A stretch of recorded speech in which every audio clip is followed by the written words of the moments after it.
آج 20 جنوری 2025 اور دن ہے پیر کا۔ یہ ہم اس لیے مینشن کر رہے ہیں کہ کل ایک بہت بڑا عالمی تاریخی ایونٹ ہوا ہے۔ ایونٹ تو نہیں ہے لیکن یہ جنگ بندی ہوئی ہے اسرائیل اور حماس کے مابین۔ 15 ماہ سے یہ جنگ جاری تھی جس میں 48,000 فلسطینی، جن میں بچے بھی ہیں، بوڑھے بھی ہیں، خواتین بھی ہیں، جوان بھی ہیں، وہ شہید ہو گئے تھے اور مقابلے میں اسرائیل کے بھی کئی لوگ مارے گئے۔ تو اس جنگ سے حاصل کیا ہوا بہرحال 19 جنوری 2025 کو ایک معاہدے پر عمل درآمد ہونا تھا۔ اس پر عمل درآمد شروع ہو گیا۔ چند روز قبل یہ معاہدہ ہوا تھا جنگ بندی کا، اور ایک دوسرے کے قیدی اور یرغمالی بھی ایک دوسرے کے حوالے کیے جانے تھے۔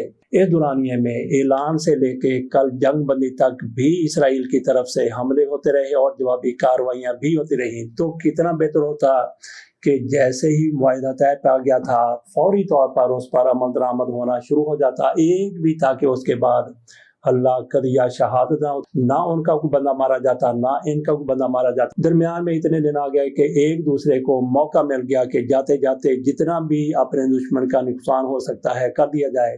کہا گیا ہے، مسلمان جو یہ کہتے ہیں کہ ایک انسان کا قتل پوری انسانیت کا قتل ہے، اور جس طریقے سے دونوں طرف سے حملے کیے گئے، لوگ مارے گئے، تو کتنی انسانیتوں کا اس دوران قتل ہو گیا ہوگا۔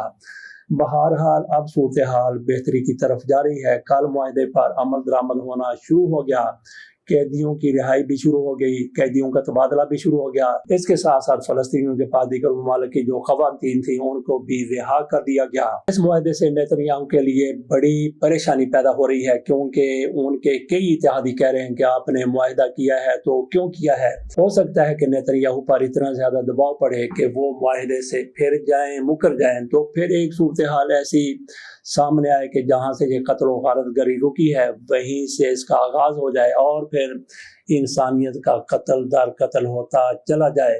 اس معاہدے اور اس دوران ہونے والی پیش رفت کی آپ کے سامنے تفصیلات رکھتے ہیں۔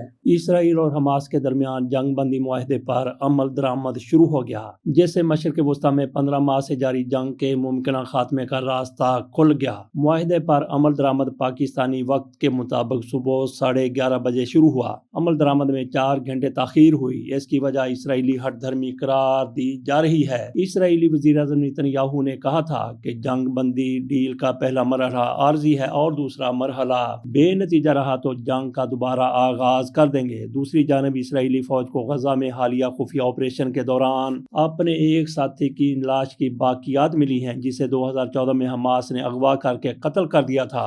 دوسری طرف اسرائیلی فوج نے غزہ کے رہائشیوں کو پابندیوں اور سیکیورٹی سے متعلق وارننگ جاری کر دی۔ اسرائیلی فوج نے اپنے بیان میں کہا کہ اسرائیلی فورسز غزہ کے مختلف حصوں میں تعینات رہیں گی۔ فورسز کے قریب جانا خطرناک ہوگا۔ اسرائیلی فورسز نے رفح کراسنگ، فلاڈیفی کوریڈور اور غزہ کوسٹ لائن پر سفر سے بھی گریز کی ہدایت کی ہے۔ اسرائیل پہلے مرحلے میں 33 اسرائیلیوں کے بدلے میں 1890 سے زائد فلسطینی قیدیوں کو رہا کرے گا۔ مصری وزارت خارجہ کے مطابق قیدیوں کو جنگ بندی کے پہلے 42 دن کے مرحلے کے دوران رہا کیا جائے گا۔ تاہم اسرائیلی وزارت انصاف کا کہنا تھا کہ جنگ بندی کے پہلے مرحلے کے دوران 737 فلسطینیوں کو رہا کیا جائے گا۔ قطری وزیر اعظم شیخ محمد بن عبد الرحمن بن جاسم الثانی نے کہا ہے کہ ابتدائی 42 دن کی جنگ بندی کے نتیجے میں غزہ میں حماس کے 33 قیدیوں کو رہا کیا جائے گا، جبکہ حماس نے غزہ جنگ بندی معاہدے پر عمل کرتے ہوئے 3 خواتین اسرائیلی یرغمالیوں کے نام جاری کر دیے ہیں۔ حماس کی جانب سے جاری کی گئی فہرست میں 24 سالہ رومی گونن کا نام بھی شامل ہے۔ انہیں 7 اکتوبر 2023 کو نووا فیسٹیول سے یرغمال بنایا گیا تھا۔ رومی گونن کے علاوہ دیگر 2 خواتین ایملی ڈاماری اور ڈورون اسٹین بریچر کو بھی آج رہا کر دیا جائے گا۔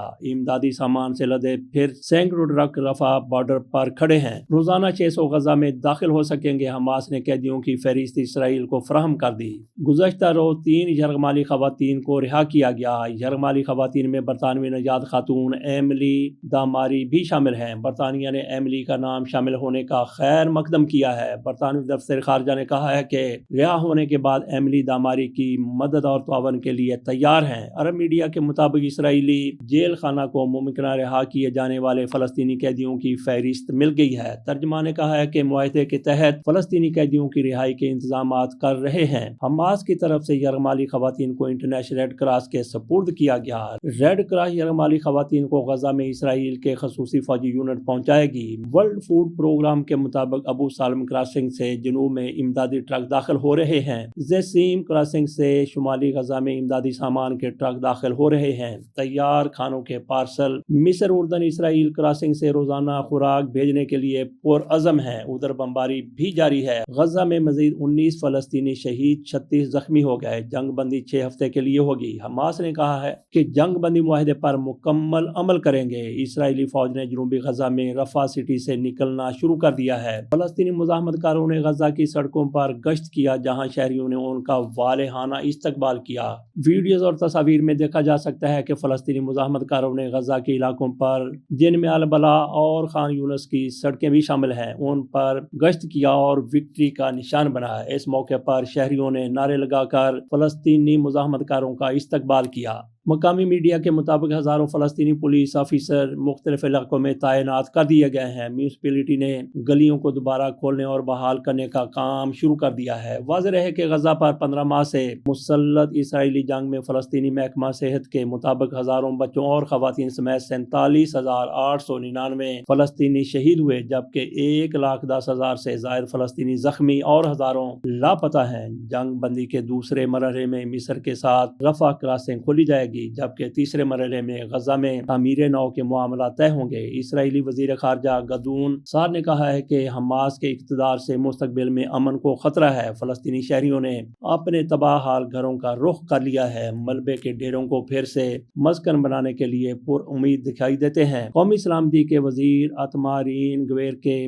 بعد نیتن یاہو کی کابینہ سے مزید 2 وزراء نے استعفے دے دیے ہیں۔ وہ حماس کے ساتھ معاہدے کے حق میں نہیں تھے۔ لوٹے پھوٹے فلسطینیوں کی تباہ حال گھروں میں واپسی ہونے لگی ہے۔ ہزاروں بے گھر فلسطینی اپنا سامان باندھے کھنڈر مکانات کی جانب لوٹنے لگے ہیں۔ غزہ جنگ بندی پر رد عمل میں کہا ہے کہ پوری دنیا کے فریڈم فائٹرز اور عالم اسلام کو مبارکباد اور حمایت پر شکریہ ادا کرتے ہیں۔ اسرائیل بطور ریاست ناقابل اعتماد ہے۔ وہ مذاکرات کرنے پر مجبور ہوا۔ اسرائیل نے جنگ کے جتنے اہداف کا اعلان کیا تھا، ان تمام میں ناکام ہوا ہے۔ کیتھولک عیسائیوں کے روحانی پیشوا پوپ فرانسس نے غزہ جنگ بندی کے معاہدے پر عمل درآمد شروع ہونے کا خیر مقدم کیا ہے۔ پوپ کا کہنا ہے کہ معاہدے میں شامل تمام ثالثکاروں کو خراج تحسین پیش کرتا ہوں۔ امید ہے کہ فریقین غزہ جنگ بندی معاہدے کا احترام کریں گے اور بہت جلد تمام یرغمالی اپنے گھروں میں پیاروں کے پاس پہنچیں گے۔